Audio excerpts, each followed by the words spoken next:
Hi, my name is Bradley Hansel, and I'll be describing the game of racquetball to shed some light on this little known and rapidly developing sport. As a former high school state champion, I believe I am qualified to teach the general public about racquetball, and I am more than willing and enthusiastic to do so. I'll begin by explaining how the game is played. Then I will focus on the history of the game and how it has developed over time, and I will finish my description of the sport by showing how it has developed from its roots into the modern form of the game played today. The game of racquetball uses a racket that looks very similar to a tennis racket, like the one in my hand. According to racquetball.com, a leading racquetball retailer in the United States, rackets are made out of 30 carbon fiber strings strung nearly perpendicular to each other. The ball is made out of a flexible rubber shell with a hollow center, allowing the ball to simultaneously weigh as little as possible while also maintaining structural durability throughout a match.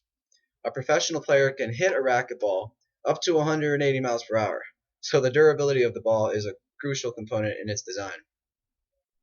The rules of racquetball are pretty simple to grasp, even after playing or watching only a few games.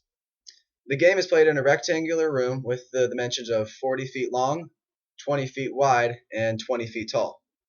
A standard match of racquetball is played between two competitors, and the winner of the match must win two games before the other.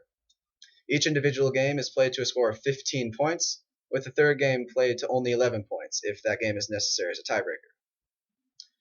As a sport, racquetball is fairly young.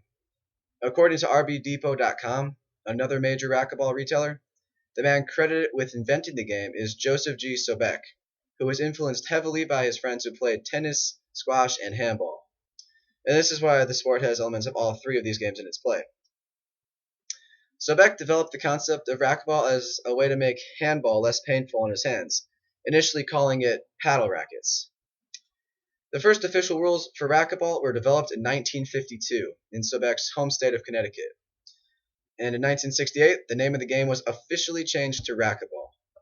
By 1974, there were 3 million players in the United States alone, with the first professional world championship tournament held 7 years later.